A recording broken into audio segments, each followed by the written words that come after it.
Friday Night Racing. On Off the Ball. And they're off. Brought to you by Go Racing. Plan your day at the races at goracing.ie.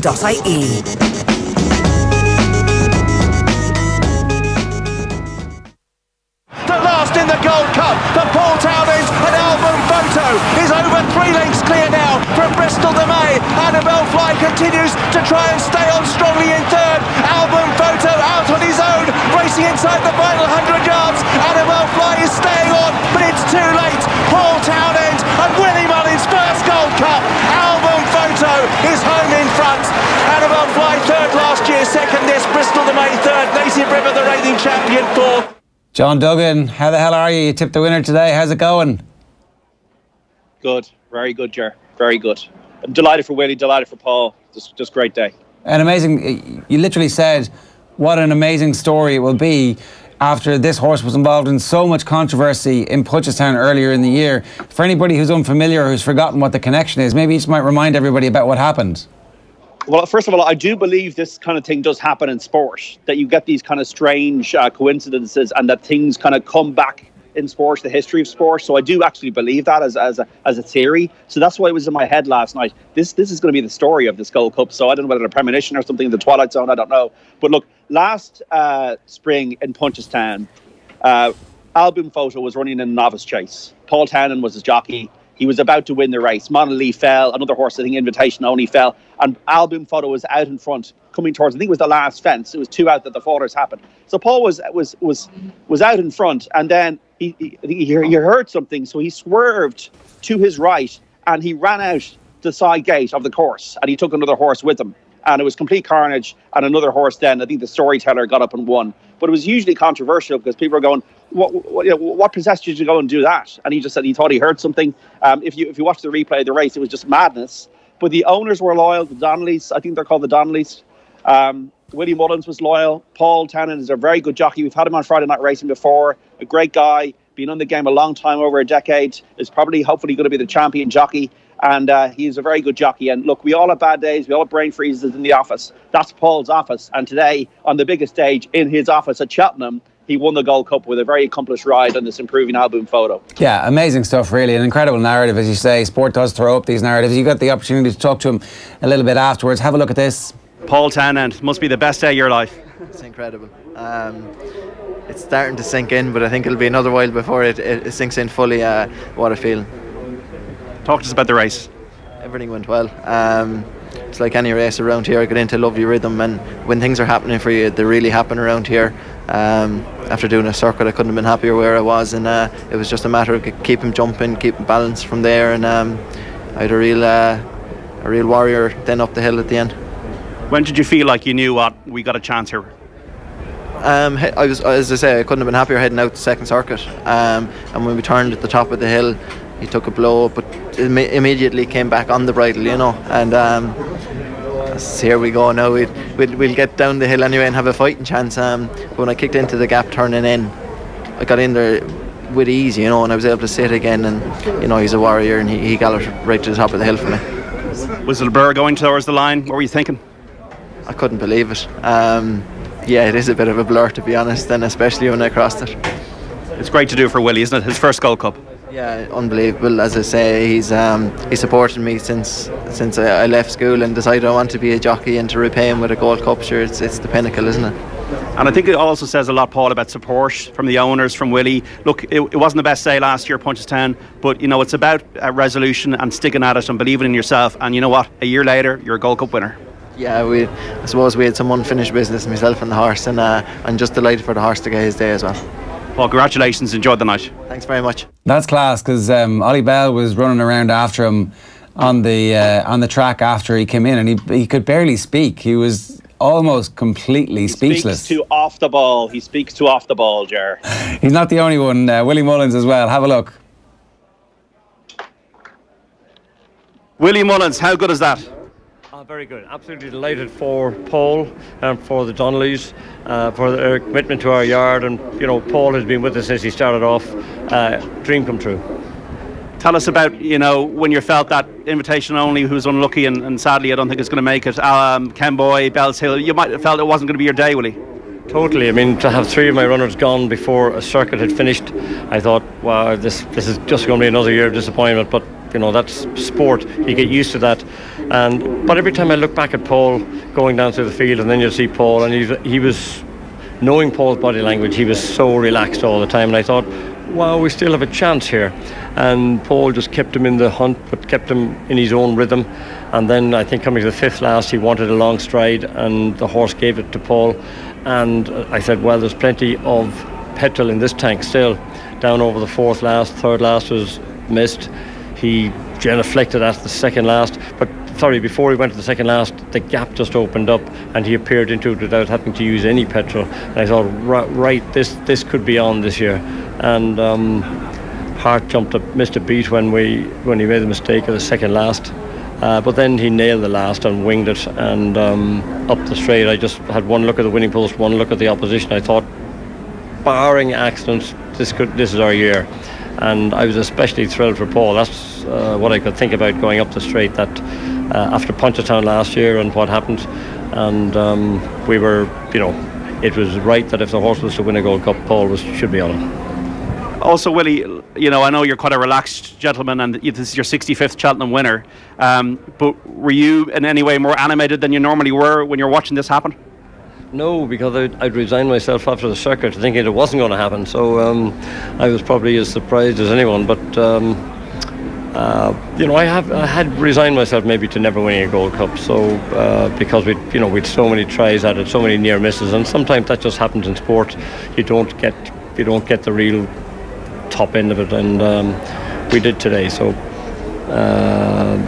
we'll enjoy it. You'll celebrate it down in Close Sutton. We will celebrate it. Yes, it'll be take a few days, I think. Congratulations, Willie. Well done again. Thank you. John, it's mad, really, isn't it, when you think about it? It's such an amazing career to be such a dominant trainer around Cheltenham, and then today, finally, to have deliverance in such spectacular circumstances. The point you made precisely there about so many of the horses that he had in the field gone early. Yeah, he 4 darts to the board and 3 of them are gone. So you only got one chance, really, effectively, for the whole second circuit of the Gold Cup. It's Willie Mullins' 65th in my statistic book, festival winner. 65 winners. He's by far the leading festival trainer in history. Now, of course, he got 4 days now and more races, but his dad, Paddy, in 1986 had a Dawn run to win the Gold Cup. And Willie's had a great run. He I think 4 champion hurdles, Hurricane Fly. He Faheen, Annie Power, all these great horses, Ruby Riding, all these trebles at Cheltenham and that kind of thing. But never the Gold Cup. And it's like Phil Mickelson in the US Open, 6 times runner-up. You think you're never going to get there. Back to Florida Pearl in 2000, 19 years ago. Paul Carber, you think he's going to do it, and he doesn't do it. Beaten by Looks Like Trouble. 19 years later. It took 19 years after Florida Pearl for Willie Mullins to finally do it with a horse that ran out last year and with 4 darts in the race. By the way, it's like the Ryder Cup, Ger. Early doors has won the last race for Joseph O'Brien. So I make it, if I'm right, 14 winners for Ireland, 14 winners for England, a shared Cheltenham Festival haul. We'll keep it after winning it last year. John, good stuff. You did great work this week. Congratulations on tipping Al Boum photo for the Gold Cup as well, and thanks very much for being part of our coverage. We're going to move on. Friday Night Racing is brought to you by GoRacing.ie, and delighted to say we've got Patrick Mullins on the line to try and give us a sense of just how amazing a week it's been for the Mullins family. Patrick, obviously racing is a roller coaster, but ultimately when the whole year boils down to having a horse in contention up the hill in the Gold Cup, what's that feeling like just before you know it's going to happen? Yeah, sure. Look, it's been a long time coming, an awful long time coming. So, the first time I got to come to Cheltenham was 99, and that was when we had our first Cheltenham Gold Cup winner. And, we sent out 4 today, and within the first lap, 3 of them were out of the race. So, Paul Townend pulled it out of the fire. Paul deserves huge credit. I thought it was a fabulous ride, and talk about the ultimate redemption from the unfortunate incident in Punchestown last year. We were just talking about that. It is an absolutely remarkable story. It's kind of a ridiculous turnaround in fortunes, but obviously it's the type of thing that you guys had a lot of faith in this horse and his ability to make it all the way up the hill. Yeah, well, look, he was in third place here last year when he fell at second last time presenting Percy, so he did have to improve, and Ruby obviously went for Bell's Hill, and Paul stuck with him. He had a lot of belief in him, and he's just improved all the time. You know, and don't forget he had his prep run in Tramore, his only run of the season, and so it just shows you, you know, Tramore could be the new, it's the Petri Gold Cup horses. I think Tony McCoy talked about that, and he said did Al Boum Photo do an amazing time around Tramore? Was that one of the kind of characteristics that maybe got people thinking about this? Look, it's been such a funny winter. It was just a place where they had nice ground, and you know, they had that good race, a good prize winning, and the conditions suited. So it was an added bonus that it's quite an undulating track, which probably is no harm for coming here. But you know, it's a fantastic result especially for Joe Donnelly, who's a relatively new owner to us. You know, and a couple of years ago there, when my father and Giggleston parted way, it looked like this kind of victory was probably going to be further away than ever, because Giggleston buy the type of horses that win Gold Cups, and you know, we've had some owners have stepped up for us, and we're hugely grateful to them. And it's brilliant that they're paid Joe Donnelly and his wife with this victory. Yeah, we just heard from your dad there talking with John a little bit earlier on today, and he did have an air of serenity, but it did sound like he'd almost resigned himself to this not happening. There must have been some sense that, like, geez, maybe this isn't going to happen at any point, given how many opportunities we've had. And yet, obviously, you never give up. That's the whole point about racing, is that you just have to have this indomitable spirit that, like, irrespective of whether or not you win or lose, you've got to go again and keep going. Exactly. Look, you know, there was no guarantee that a World Cup was going to make its way back to Close Sutton. You know, plenty of good trainers have gone their career without winning one. So all you can do is keep buying the right horses, keep the good jockeys on them, keep training them as best you can, and you keep knocking on the door. One day it might just open. Patrick, it's been such a crazy week. You know, success on the first day, a couple of horse fatalities. It finishes with a Gold Cup. You're a pretty thoughtful person. Has any of that sunk in just yet? Not hugely, no. No, like, I mean, I haven't got a chance to talk to him yet, even since Gold Cup, because I was riding in the next race, and he was whisked away then after that. So, look, it's been an up and down week. There's been Triumph and disaster. That's life. But look, we're walking out with the Cheltenham Gold Cup, and you can be sure there's going to be a big party this weekend. I was going to say, because, like, you know, if you don't win the Gold Cup, obviously, it's still been a really great week for you guys, but because it's something that you got so many good chances in, there might have been a sense of anticlimax at the end of a Cheltenham festival, which must be a bit random, but, like, again, this is all new, so I presume there's no anticlimax, there's no after the Lord Mayor show, there's no kind of John Giles always used to say that the adrenaline would kick in and you just wouldn't be able to sleep for hours and hours and hours after big games. I suspect everybody's going to have a great night tonight and they'll sleep well into tomorrow. Well, no, I'm in Downroyal tomorrow and Wexford on Sunday, and then on Monday, so the merry-go-round doesn't stop. We're home and back to work, but once we get all out of the way, we'll organise, we'll make sure to appreciate it and celebrate it appropriately. Right, well, best of luck with that, Patrick, and thanks a million for making the time to talk to us today. Congratulations to everybody involved. It's been a great week. We finished 14-all against England, so I think everybody's going to go home happy. Yeah, I mean, it was a fantastic week for all of Ireland. You know, we had so many Irish trainers there.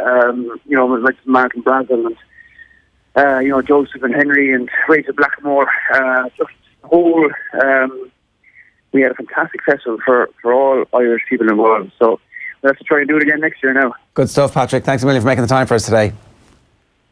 Best of luck, man. Thank you. It's Patrick Mullins there talking to us in the aftermath of Willie Mullins' first Gold Cup victory. Johnny Ward is with us. Johnny, how are you?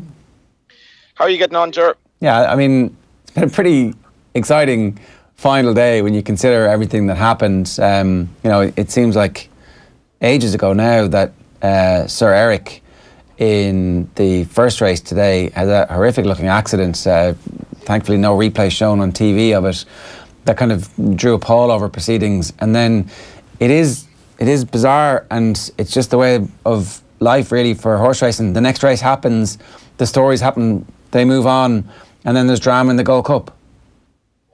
Yeah, it was a strange day. It was not really a particularly memorable day, to be honest. The whole atmosphere just went completely downhill after the first race. You know, the press room here just went extremely quiet, and you know, I suppose we're a bit biased towards the very good performers in life in general, and maybe, you know, celebrities get more attention than the normal guy in the street. But Sir Eric had that kind of he had that wow factor about him, and he was very lightly raced. He had a kind of a manner that was just very, very endearing.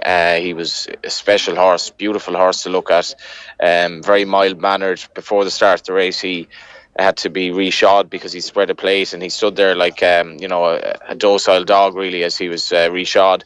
And you know, what happened in the race was pretty horrible really, and it took a shine off everything that happened subsequently. I mean, I know Willie Mullins obviously lost invitation only as well, and had two other horses who actually exited early of his 4 in the Gold Cup, and then ended up winning it with Boum Photo. So there's plenty of drama there. But this race, day 4, probably follow one of the most memorable, for good reasons, Cheltenhams that we've had, and this one was not particularly memorable for good reasons, I thought. Yeah, okay. In terms of the quality of the racing, or just because of the death of Sir Eric? Yeah, I mean, the racing was pretty good. With a few, you know, the Albert Bartlett was pretty run of the mill. The Triumph Hurdle was the race that basically, I suppose, stuck in people's minds, and just the way it happened with Sir Eric, and the horrible sight of his leg flailing and all of that. It was the thing that most people, I think, will remember today, probably more so than Boum Photo, to be honest, because down the line people will talk about Sir Eric, and do you remember the day he died at Cheltenham and that. And I think, you know, racehorses obviously die, it's part of the game, but he was very young and he was very exciting. Tony Mullins described him as probably the most exciting horse he'd ever seen over hurdles, and I don't know, it just didn't seem to matter quite as much after that. Yeah, okay, fair enough. We should talk about Joseph O'Brien getting the winner of the last early doors. John Joe Neal Jr. on a horse trained by Joseph O'Brien. We know, we look for narratives in sport all the time. The kids of their famous fathers delivering on the last race at Cheltenham. It's pretty amazing stuff. Yeah, John Joe's his dad had a very quiet week. He's had a fairly quiet time, but maybe of late. His dad of the same name, but he's a very promising young rider. He looks like a ready-made jockey, you know, potential future champion jockey. Very eye-catching booking in the race. Obviously, the JP connection with John Joe and Jack Toss Castle meant that it was probable that he could ride for Joseph, but a horse that was well fancied, laid out by a very talented trainer, and I know that Gordon Elliott really fancies Dallas J. Picton, who got a good ride as well by Donagh Myler, but John Joe Jr. is anyone who's into racing will be fairly familiar with him at this stage. He's ridden a lot of winners, really, really promising guy, and you know, his father's a gentleman. It was good to see the Irish dominate the last race, bringing up a draw on the Presbyterian Cup, and Joseph will reflect on his horses running extremely well this week, with that obvious proviso that he lost his star. Am I right in saying John Joe was the jockey for Dawn Run, is that right? Yeah, so he replaced the aforementioned Tony Mullins. John Joe would have been a very good rider. I guess that was kind of the one of the more controversial jockey changes, but a real genial gentleman from County Cork, and I'd say he's very proud of, you know, he'd be a very proud man going home this evening, as will Aidan O'Brien, because Joseph's horses have really, really run extremely well this week, and he's just going to become a very, very dominant force. Yeah, because John Joe obviously is the jockey of a horse that crosses over from the casual racing fan into the mainstream. When you think back to just how rare Cheltenham winners were for Ireland, to the point where it's 14-all and we're like, it's not that big an achievement for us to match England. We're a little bit disappointed we didn't actually hammer them. Yeah, it's definitely true.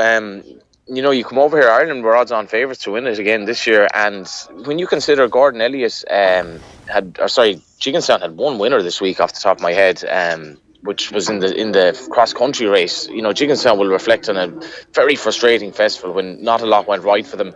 Sam Crow didn't turn up, Apple Jade ran a shocker obviously, and were beaten in the last race when they kind of could have done with the winner. So with Jigginstown having only one winner, we did really well to draw. But I mean, you look at the success of Rachel Blackmore again. She really had an amazing festival. She didn't ride any horse that was exceptionally well fancied, but she rode two winners, four female riders if you include her two wins, having victories again at Cheltenham, the same as last year. And the Rachel story is huge. You know, she's become a real, an iconic figure really for women, I think, in sport, and that's definitely one of the main positives I'll take away from this festival. Herself and Bryony Frost, we had that memorable day yesterday, but Rachel, to come from where she's, from where she was to where she is today, she's really an example to men and women who maybe feel that they're struggling in life or in sport, that, you know, things can always do better if you just work hard at it, and she's a real example and to everyone. So Manila Indo is the horse that you won on today, is that right? That's right, yeah. 50-1 for Henry de Bromhead. 50-1. I'm looking at the tote price as well. The tote win was 129.50, which is pretty amazing. It's insane. How does a horse like that end up not being more talked about in the build-up to a race like this? What happens that sometimes these horses go under the radar so spectacularly? Yeah, it was probably a case of trip with that horse. I mean, it wasn't well fancied at all. I don't think I've heard of the horse actually once at any sort of preview night.